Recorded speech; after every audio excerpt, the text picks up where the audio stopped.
کعبہ شریف یہ وہ جگہ ہے، یعنی 1000 بار کسی نے کعبہ دیکھا ہو یا کبھی بھی نہیں دیکھا، اور لاکھوں بار ویڈیو میں دیکھا اور تصویروں میں دیکھا ہو، لیکن جب فرسٹ ٹائم بندہ کعبے کے سامنے جاتا ہے نا، میں کہتا ہوں ختم ہے نا، جو اس کی کیفیت بنتی ہے وہ لفظوں میں بیان ہی نہیں ہو سکتی۔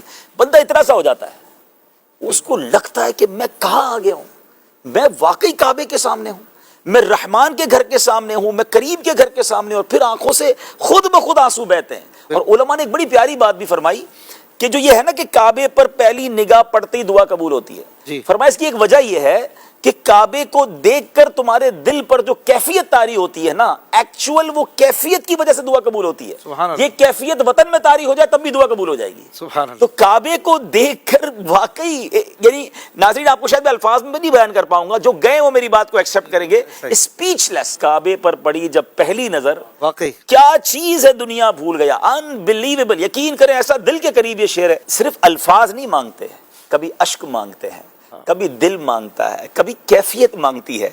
ارے ہماری ماں ہم جب بولتے نہیں تھے تو وہ رونے سے سمجھ جاتی تھی کہ پیٹ میں درد ہے یا کان میں درد ہے یا بھوک لگی ہے، تو وہ تو خالق کائنات ہے، آپ اس کے گھر کے سامنے کھڑے، نہ نکلے الفاظ، وہ ہماری کیفیت جانتا ہے کہ میرا بندہ کیا لینے آیا ہے، اس کی دل میں تمنا کیا ہے، اس کی پرابلم کیا ہے۔ بس کعبے کو دیکھتا رہے بندہ، کچھ زبان سے نہ بھی کہہ پایا تو کریم کے در پر آئے ہیں۔ مجھے بتائیں نا ناظرین، ہمارے اور آپ کے گھر پر کوئی آ جائے تو ہم کیا کہتے ہیں؟ یار گھر پہ آ گیا ہے، اب تو اس کا خیال رکھنا پڑے گا۔ مہمانوں کا کتنا ٹیک کیئر کرتے ہیں، تو جو کریم کے در پہنچ جائے اور پھر دکھی دل کے ساتھ پہنچے، تمنا لے کر پہنچے، تو نہیں آئے گا خالی۔ اس یقین سے جانا ہے مکہ پاک میں کہ اب اللہ کے گھر پہ جا رہا ہوں اور کریم کے در سے لے کر آؤں گا۔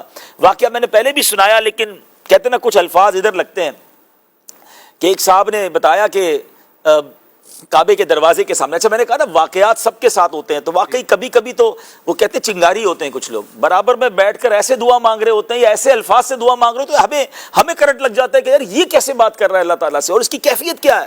تو یہ ہمیں نہیں پتا ہوتا کہ آس پاس کون کس کیفیت میں اور کس مقام والا آیا ہوا ہے۔ تو ایک صاحب بتاتے ہیں کہ کعبہ شریف کے بالکل دروازے کے سامنے ایک بلوچ سردار تھا، اور وہ بلوچ سردار کیا کہتے ہیں، بلوچیوں کی اپنی ایک روایات ہیں، تو اس نے ایک جملہ کہا، کہتا یا اللہ ہمارے دروازے پر اگر کوئی دشمن بھی آ جائے نا تو ہم اس کو معاف کر دیتے ہیں۔ یا اللہ میں تیرا دشمن نہیں ہوں مگر تیرے دروازے پر آ گیا ہوں، گناہ گار ہوں مگر دشمن نہیں ہوں۔